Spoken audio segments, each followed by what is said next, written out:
Hi everyone, I'm Gertie, and I am so excited to introduce our latest Patreon pattern called the Brooklyn jacket. I was very inspired by the little cropped jackets worn on The Marvelous Mrs. Maisel, which you know is one of my favorite TV shows. I was also thinking about things that could go with the carousel dress, which was our project from August. So this was designed to go hand in hand with the carousel dress. But one of the things I really love about this jacket is how versatile it is. You could go full vintage Mrs. Maisel and make it a two-piece ensemble, or you could make this as a little separate to go with a lot of your different charm pieces. So, as always, we have given you a lot of options. So if you look at this little navy jacket on this form, you can see that this is a cropped length, okay? So this is meant to be like a bolero length. And it has an open front. So this is definitely more of a bolero inspired piece. It's not meant to be closed. You're gonna have a gap at center front. And then on this version, we did these really fun covered buttons to match the dress and the lining. And you have buttons on both sides. So they're purely a decorative feature, but they really add a lot to this whole look. Now we have a collar that goes right up to center front, and this was very Mrs. Maisel inspired. I love how her collars end right at the center front of the jacket. This is shaped with darts, and then you can see on this version we have a cap sleeve, and the whole jacket is lined in the dress fabric. So we have a facing plus a lining for a really beautiful finished look. And then on the back, the squeaky dress form, on the back, we have darts for shaping again.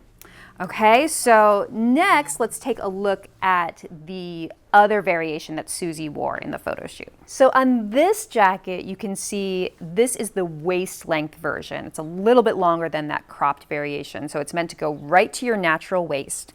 And then this variation does have an overlap at center front, and it's got this fun curved extension here for two statement-sized buttons. And then same collar, but we have added this really fun faux welt pocket detail. So this is purely non-functional, but it gives you the opportunity to tuck in this little pocket square, which matches the dress and your lining, of course. And then, so that this would be cooler weather friendly, we have also added a 3/4 sleeve for this variation. So today I'm going to be sewing the cropped short sleeve version, and we're going to be learning a lot of really cool techniques, including a fully lined jacket with both facings to finish the edge and the lining. And I'm also going to be showing you that really fun faux welt pocket and pocket square detail. So let's go ahead and get started. Okay, let's take a little walk through the pattern pieces. So as always, we have them minimized here on the table so that you can get the lay of the land and understand how the pattern goes together. So as you can probably tell, there are a lot more pieces for this pattern than we normally have for a Patreon pattern because it has so many options for you. So there are separate pieces for the different lengths of the jacket and all of that. So let me just walk you through and explain what each one is. So up here in this corner, we have the jacket back, which is cut on the fold. And on many of the pieces, you will have two length cutting lines, right? This is the waist length version, and then you'll have a cutting line for the cropped version. So keep that in mind and make sure to cut the correct line for the length that you are making. This is the jacket front. And an important thing to note about the jacket front is that for the waist length version, you're going to be cutting this little extension line here. For the cropped version, you are going to cut that off, cut straight, and then the shorter cutting line. Okay, so just make sure to follow those cutting lines. We will label them. Make sure you follow them as directed. Okay, so there's your jacket front. You have your collar, which is cut on the fold, cut to fabric, one interfacing. And then let's talk lining pieces. We have the jacket back lining, which has an extension for a pleat at center back, so it's going to look wider than your jacket back piece. Your lining front, right here. Again, we have different lengths on both of those pieces. This little piece right here is your faux welt pocket. So if you're doing that option, make sure to cut this piece once and one interfacing. And then let's talk facing pieces, because this jacket has facings to finish the edges and then a lining that attaches to the facings for a really sleek finished interior look. So we have one front facing that corresponds to the waist length version, because you can see it has this button extension at center front. And then we have a separate one that you would use if you're making the cropped version of the jacket. So you don't see that extension, and then it's a little bit shorter. So you can see this goes around the neck, and then it also finishes the hem at the front. So back waist facings, we have one for the waist length version and one for the cropped version. So make sure to cut the correct one for the length that you are making. And then a back neck facing, which is cut on the fold. And then we have two sleeve options for you, since this is sort of a transitional piece. You can do the 3/4 sleeve or the cap sleeve. Okay, so those are all your pattern pieces, and next we'll talk about your supplies. Okay, let's talk fabric and supplies. So fabric first. We are recommending medium weight woven fabrics for this project, and they can have stretch or no stretch, so blended with Lycra or not, but you're looking for woven fabrics. So here's a little selection of some that might be appropriate. As always, we do have a list of recommendations in the instructions as well for you to refer to. Cotton piqué is really great for this fabric, has some texture to it, can make a summer or transitional to fall jacket. How about some velvet? I love cotton velvet for jackets. It's not as hard to sew with as, say, like a rayon or a silk velvet. So you're looking for a cotton velvet with a short pile like this, and this would be fabulous for going into colder months. Silk matka. You have probably noticed this is one of our favorite fabrics in the Charm Studio. It has a linen-like texture, but it's a raw silk, and it comes in a lot of beautiful colors. This pink color is so gorgeous, and this is great for this project. Definitely more of like a summer, spring vibe with the silk matka. Denim would be really interesting, give it a more casual feel. Now, if you're looking for a cool weather jacket specifically, these two would be great. Boiled wool is really very easy to sew, very moldable, comes in a lot of beautiful colors, has a great texture to it, has a little more drape to it, you can tell. It's kind of like hanging over my hand just a little bit more fluidly than the other fabrics we've looked at. And then wool crepe would be another one for a fall or winter jacket that would be really beautiful. I love wool crepe. It's such a pretty fabric. It also comes in a lot of really beautiful jewel tones. So this would be great for a fall or winter jacket. So those are a few suggestions. So we also want to talk about lining fabrics. Now, for our jackets that we made to match the carousel dresses, we used the same dress fabrics. So you wouldn't normally think of these as lining fabrics, right? This is a cotton broadcloth and then a linen. This has like a sort of crisp texture to it. So you wouldn't normally think of these as lining fabrics, but if you want that effect of matching your dress to the lining of your jacket, it's really fabulous, has such a vintage feel to it. And these work really well for linings, but you won't get that same slippery feel that you get with a standard lining fabric. So if you're not making this to match a dress, then we recommend just any of the usual lining fabrics. We recommend something slippery like a silk or poly charmeuse, acetate, Bemberg rayon, just your standard lining fabrics that have a little bit of slip to them so you can get them on and off easily, right? Okay, so those are lining fabrics, and then you're also going to need fusible interfacing. So you're going to want to match it to the weight of your fabric. We have used a medium weight weft for our samples. You could also use a lightweight woven or a tricot. Get a sense of what feels the best when you apply it to your fabric. You're looking for just a little bit of firmness, but not so stiff that it looks, like cardboard when you do your collar and all of that. Okay, so other supplies, as always, you're going to need thread to match your jacket, and we always recommend all-purpose polyester thread for garment projects. And then you are going to need needles for your machine.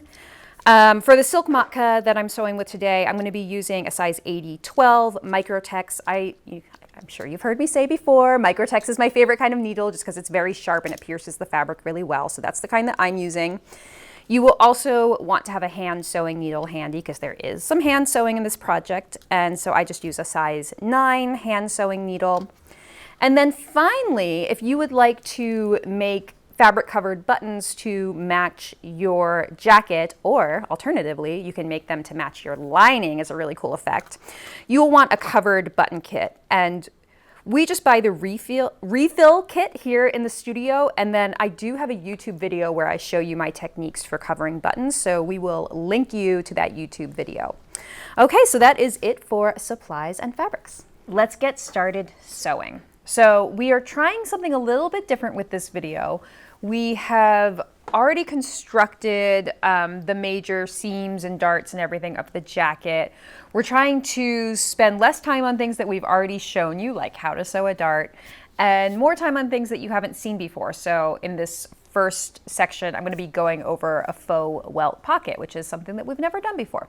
So here is where I've gotten my jacket so far.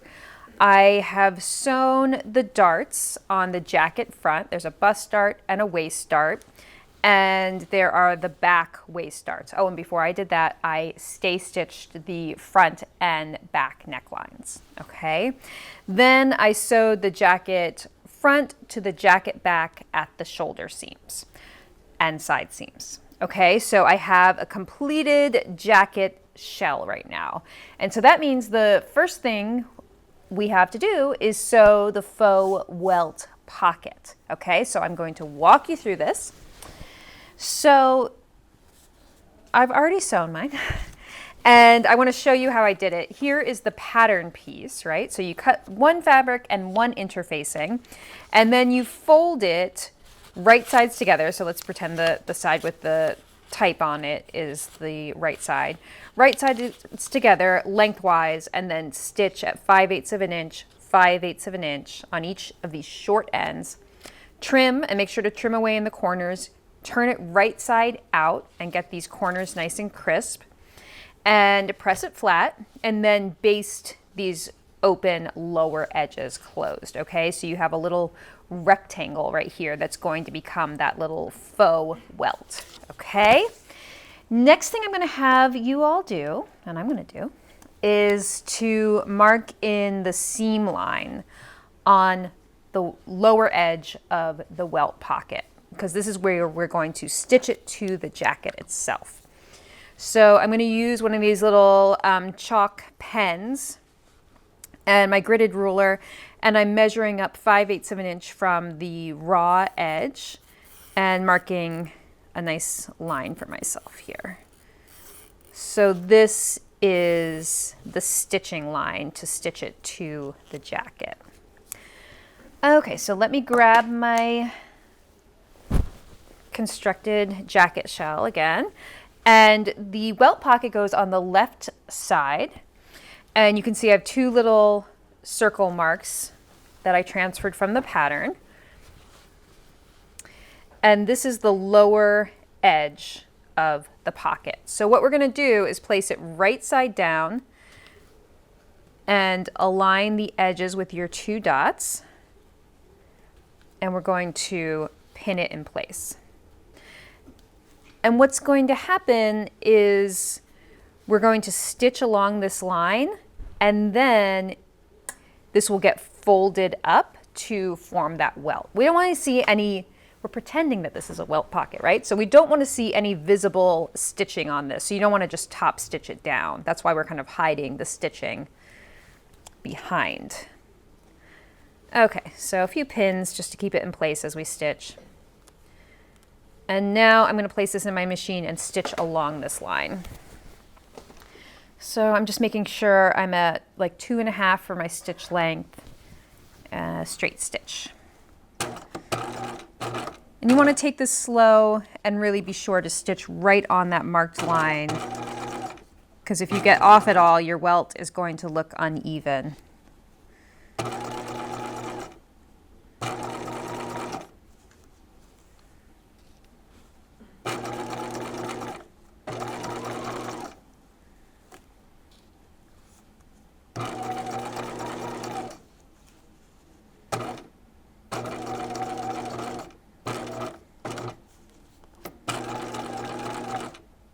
I'm just clipping any threads.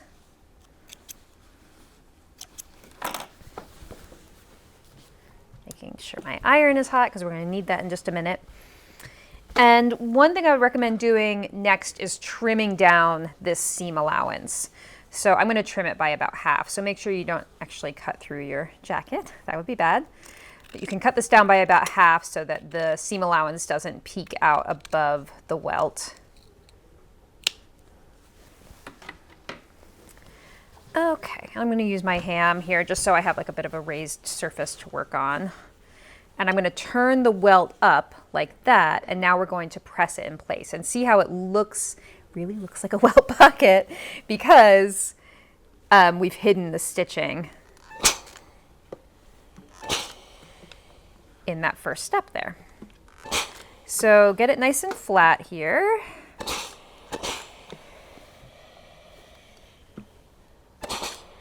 And I will say I'm excited to do possibly some real welt pockets in some projects coming up.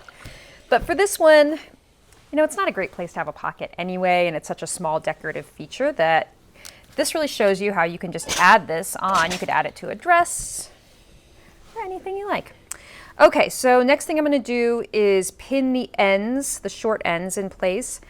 And here we are going to hand stitch, and make sure you hide any seam allowances on the end here, any little threads. We don't want anything showing. Don't want to ruin the illusion. Get rid of this little guy here. Okay, so I am going to thread a hand sewing needle, and I'm going to stitch the short ends of the welt down, just using a little slip stitch. And then next we will talk about how to make the pocket square. All right, so I finished stitching along the short ends of the welt pocket, and you can see I was really trying to make the stitching invisible so it looks like the welt is just floating on the top of the jacket like a real welt pocket would be. So look how good it looks. I wanted to talk a little bit next about the pocket square. This is a really fun detail to match to your dress like we did with the carousel dresses. So I have a coordinating pink stripe here. And I'm just going to walk you quickly through how you would make a pocket square. So you want to cut a square of fabric that is 6 inches by 6 inches. And that you don't even need to finish the edges, okay? So you're just going to make a little square of 6-inch square of fabric. Then you're going to fold it one way and then fold it into quarters like that. And then next thing you're going to do is fold up the raw edges like this so that now it's a triangle.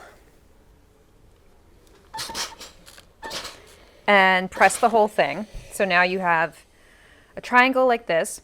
And the next thing that we did, which I've already done off camera, is to go to your serger, trim this down to about 5/8. So this is just a seam allowance that you have here and it's finished. Okay, so this is what you would have for your pocket square.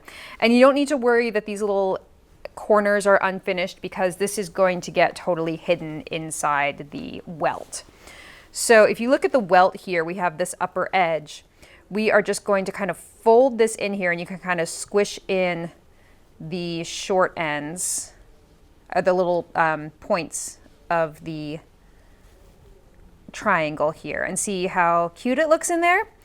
Okay, so the next thing you would do is just hand tack the pocket in place. And I would go from the inside of the jacket and just do some big stitches here through the jacket and through the layers of the pocket square, okay?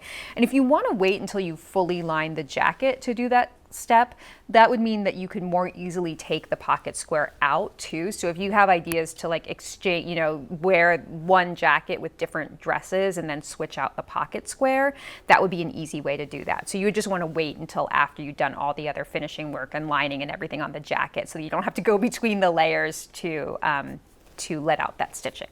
Okay, so that's it for your pocket square. Okay, we are ready to move on to the collar. So again, I have pre-constructed some parts of this just because we've done a lot of collars here on Patreon, but I will talk you through what I've done. So here is my constructed collar. We cut 2 in the matka and 1 in fusible interfacing, applied fusible interfacing to 1 collar. Then you would put it right sides together and stitch around the short ends and all around the outer perimeter, and then the other short end, okay? And then you're going to grade your seam allowances and trim away any bulk from the corners and turn right side out. Now remember that anytime you do a collar and only one side is interfaced, the side of it that's interfaced should become the upper collar. So if the collar's here, it's the side that's closest to your face, if that makes any sense, okay? Because it has more structure, right? So it looks better on the right side of the garment. So you have turned it right side out, and then you are going to understitch, okay? So you're going to want to open it out and understitch the non-interface side, so the underside of the collar, as far as you can. So you're only going to be able to go, start about right here, and then go all the way around to about here. And that will help the seam line roll under when you go to press it. So you're going to press it flat, and you're going to roll this side underneath so that you don't see the seam line from the right side. So now I'm going to baste the collar onto the jacket. So you're going to want to pin it first, and the finished edge of the collar should meet the circle mark, which is 5/8 of an inch in from this raw edge, okay, for your seam allowance. So I'm going to do that on both sides. And then I'm going to continue pinning around the neckline, pinning the collar to the jacket, just matching any notches. And you can clip if needed to get the 2 curves to match each other, but I'm actually finding that they match really well. Okay, and now we are going to baste the collar onto the jacket. So use a long basting stitch, so 4 or 5 millimeters, and we're going to baste at 1/2 inch.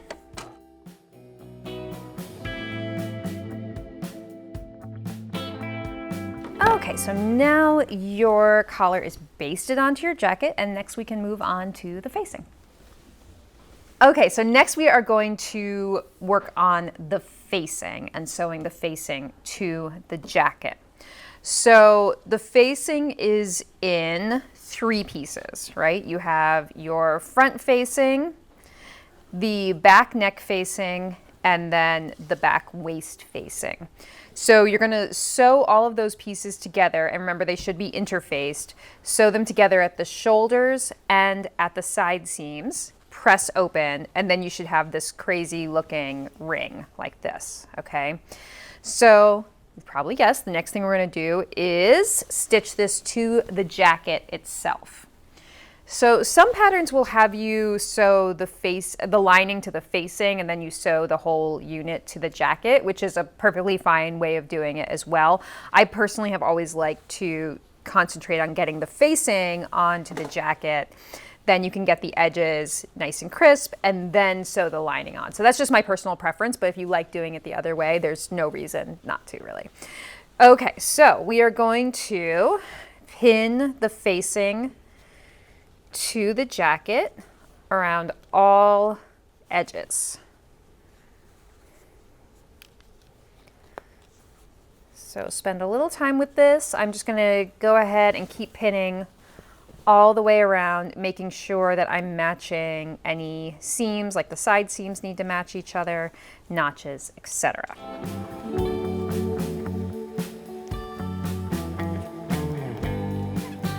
Okay, so I've pinned all the way around, and now it is time to sew. So you can really start anywhere you want, except I wouldn't start at like a pivot point or something like that, right? So I'm going to start at a side seam at the hem of the jacket. And we should be at a regular stitch length, so 2.5 millimeters and 5/8 of an inch seam allowance. And we're going to stitch all the way around the outer edge of the jacket. And there are several pivot points throughout. And here's my first one.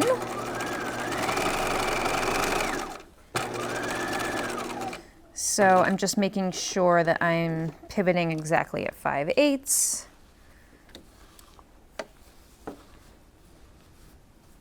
And there we go. So I'm just going to keep stitching all the way around like this.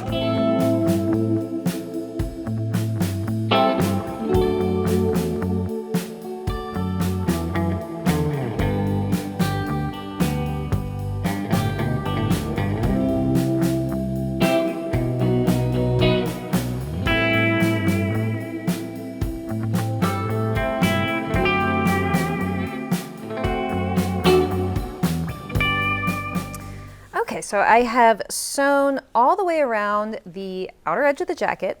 And now, before I do anything, I want to just make sure that the center front points where the collar meet the jacket look good. So I would just do like a quick test like this to make sure that you're happy with how they line up, that you don't have any gaps or anything like that, or you know, that you didn't accidentally catch your collar in your stitching on the facing. And if you're happy with everything, which I am, then we can go ahead to the next step, which is grading the seam allowances. So you are going to grade the facing the shortest. Actually, let's start on the collar side here. The facing will be the shortest. And then the collar can be a little bit taller than that. We've got a lot of layers going on around the neckline.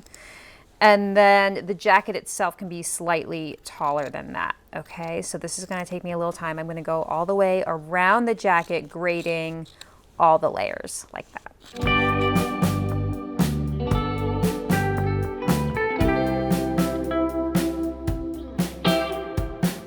Okay, so I've gone all the way around doing all of my grading, and the next thing I want to do is to just trim away any bulk at the pivot points at the corners. Okay, so I'm going to do that to all 4 pivot points. The other 2 are at the hemline here. Okay, so after clipping the bulk around the corners, I am just going to do some clips around the neckline because it's so curved. We want to make sure it's going to lay flat when we turn it right side out. So just use the tips of your scissors and clip about every 1/2 inch here.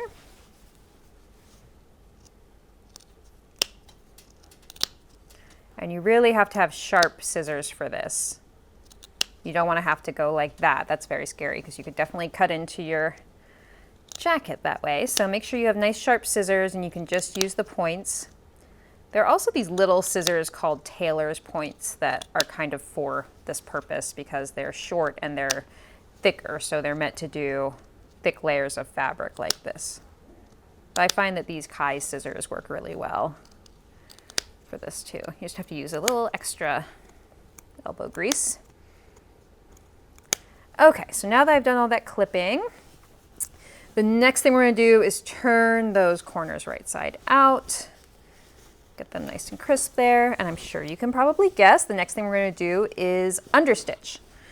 So the only thing to really know here is that you're going to have to do the understitching in different segments because you can't really understitch into these corners, right? And we have 4 corners. So you're just going to have to do it in stages and then break your stitching when you get to a corner. So I'm going to start around the neckline, just as close to this corner as I can. And I'm going to understitch the facing, making sure that my seam allowances here are going towards the facing because I want to stitch through the facing itself and then all the seam allowances underneath.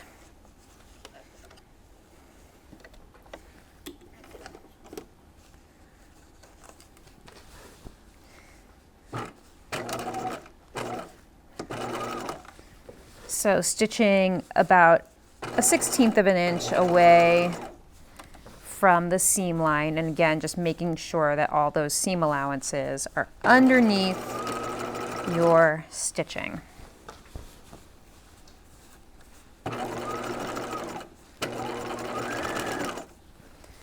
So I'm going to continue like this, understitching the entire facing, pausing and cutting my my stitching between, when I get to those pivot points at the corner, like I said. And then when you finish understitching the entire thing, turn the facing to the inside and press it from the inside. And then we will move on to the next step, which is the sleeve. Okay, so I have finished understitching. I pressed the facing to the inside of the jacket. And just a tip, when you are getting to the neckline portion, it can be a little difficult to press the facing in without wrinkling the rest of the jacket. So one thing you can do is use your tailor's ham and kind of use it like it's a person and wrap the collar around it like that, and then steam around to get the collar to lay the correct way. Okay, so, and then funny story, I sewed the welt pocket on in the wrong position. So I realized as I was looking at it after sewing on the facing that it was way too close to the collar because I followed the wrong marks. So moral of the story is make sure you're using the correct marks for the welt pocket. So it's now in the correct spot down here, well away from the collar. Okay, so next thing we're going to do is move on to the sleeve. So I have here, actually let me put this jacket over here. I have one sleeve already sewn, so this is the cap sleeve lined in that pink stripe fabric, and I'm going to show you how to sew it. So first things first, you need to sew the underarm seam on the jacket sleeve and then the sleeve lining, and then put them right sides together. So you can see I've got two layers here, the lining and the sleeve. They're right sides together and then pinned around the lower edge of the sleeve. And now we are going to stitch around that lower edge at 5/8 of an inch.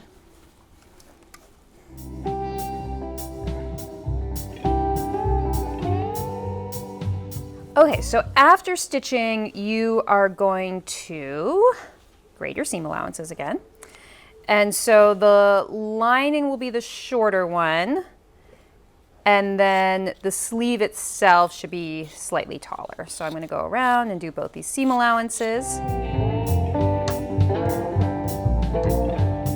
Okay, so after grading, we are going to understitch. But first, you may want to do a few clips in this little cap sleeve, because see how on the outer edge there, it's a bit of a curve. So you can do a few little clips into the seam allowances, about every 1/2 inch.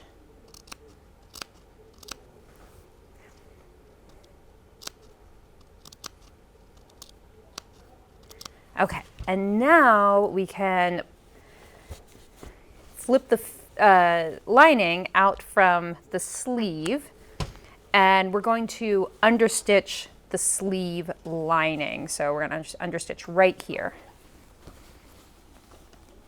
So make sure your seam allowances are underneath the lining, and we are going to stitch about 1/16 to 1/8 of an inch away from that seam line, holding those two layers nice and taut.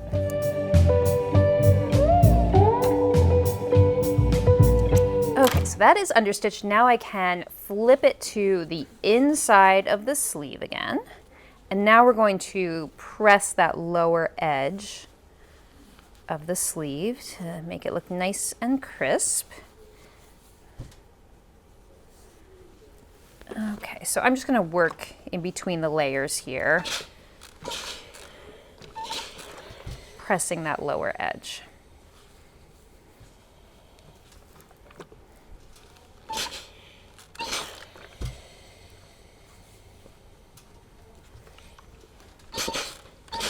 There we go.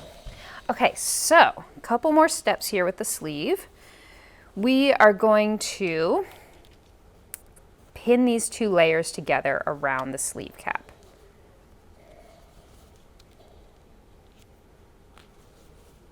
And you may notice that your sleeve lining now is not quite matching up with the sleeve raw edge. And that's just because it's turned in a little bit more with the understitching because of what's called the turn of cloth. So if you're seeing that, you can trim away that excess, or you can, just do your best to stitch on the 5/8 of an inch line anyway, which is what I'm gonna do. But you could trim it if it was really bothering you. Okay, so next we are going to baste the layers together at 1/2 inch, so you can use a longer stitch length here.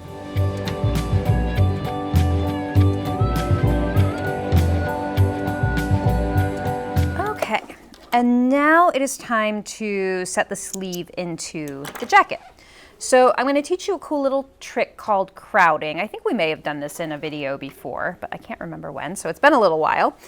So we need to ease the sleeve cap in order to set it into the jacket. Now, this sleeve cap actually doesn't have any ease, but you do need to reshape it so that it has a curved shape that makes it easier to set into the jacket itself.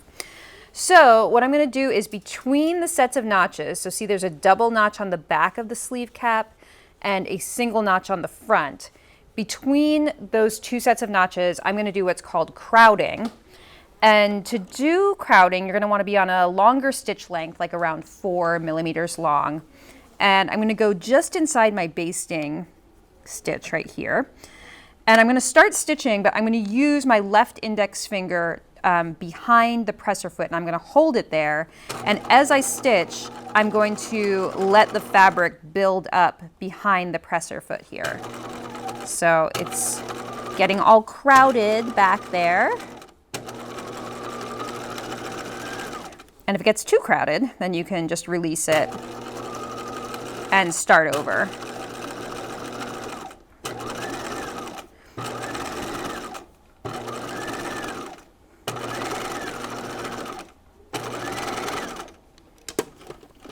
So some people actually call this crimping, and you'll see why. It's because it gives this crimped effect on the sleeve cap. So this is helping to create that rounded shape to set it into the jacket. So I'm going to grab the jacket now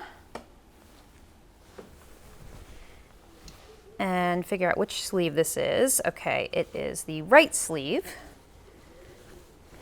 So I'm going to match the underarm seam. And then I'm going to match the shoulder. So there's one notch that matches the shoulder. And then I'm going to match the other two sets of notches, the single notch in the front and the double notch in the back. And you can see here's my crowded fabric that's just kind of looking a little ruffled, but it shouldn't be at all ruffled at the seam line itself. So we shouldn't see any gathers or pleats or anything like that after I sew it. And same thing at the back. There's my double set of notches. And I'm just going to use a lot of pins to distribute this. And next thing I'm going to do is sew this in the round. Okay, so I'm going to put it on my machine like this, so like a free arm situation. And making sure I change back to my 2.5 long stitch length. And I'm going to stitch all the way around this armhole.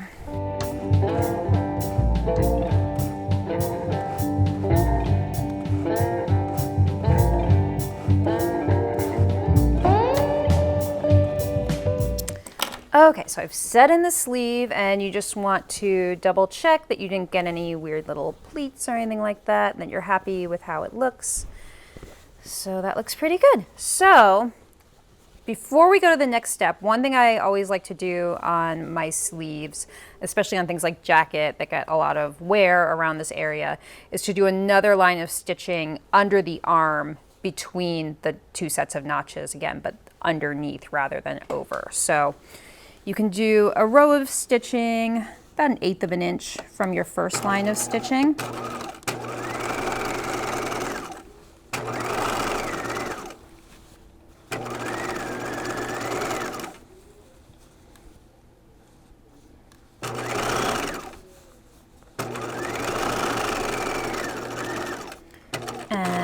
back stitch, and then you can trim the seam allowances close to your second row of stitching, which also helps with fit and range of movement. So if you ever feel like your armholes are too tight, you're going to want to make sure to trim or clip so that you're getting the full range of movement to the seam line, at least under the arm where it's so curved.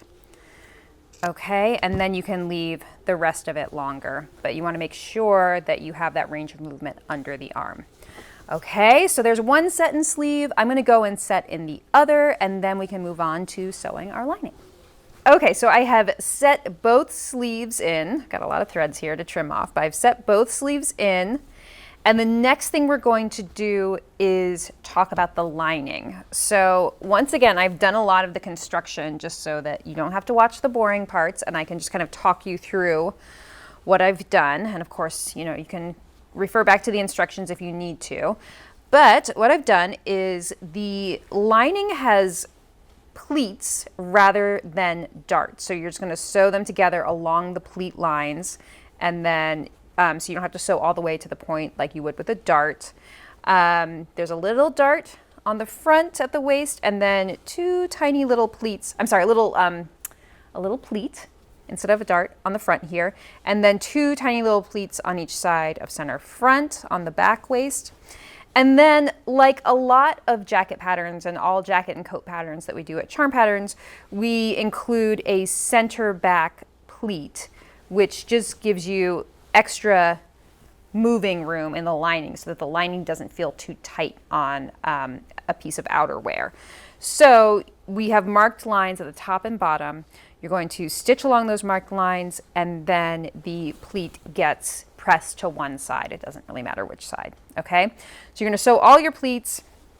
Next thing you're going to do is stay stitch around the back neckline, do some little clips in because we're going to be spreading these clips to make it meet the lining.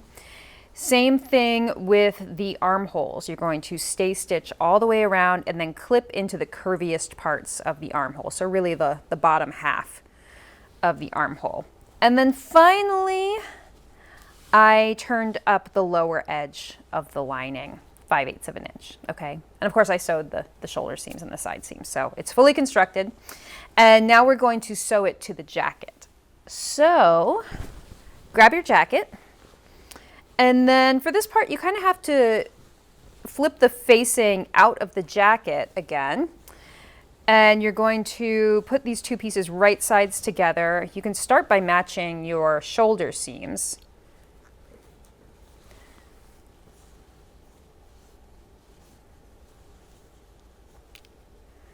And now you'll see when I go to match the neck edge to the neckline facing, the back neck facing, you'll see how much I need to shape these clips here to get these two curves to match.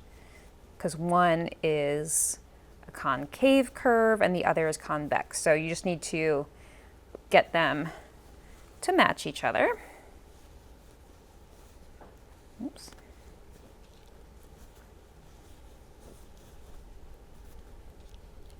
And you really do have to spread those clips quite a bit. So just take your time with this.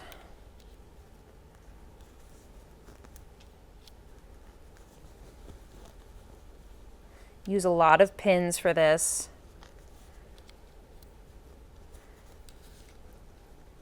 And then we will continue pinning around the front. There's a notch here. And you may need to do some clips on this inner curve as well. So if you find that these two aren't matching and you're having a hard time, you can always go back, do a little stay stitching, do some clips. But I'm able to manipulate these two to get them to match. Okay.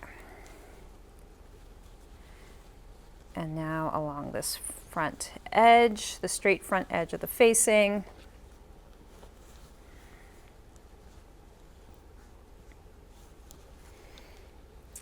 And it will end at this corner right here, okay? Your stitching will end at the corner, and there is a circle mark there for you to match up. Okay, so I'm going to keep pinning until I have both of these sides pinned, and then I'm going to stitch all the way around.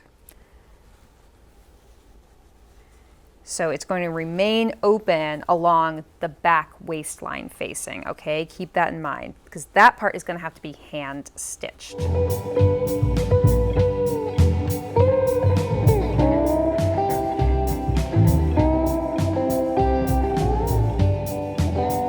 Now I'm going to sew these two pieces together. So I'm going to start at this lower folded edge of the lining,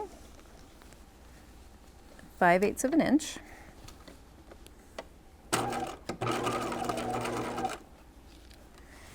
And I'm stitching these two layers together all the way around where I've pinned.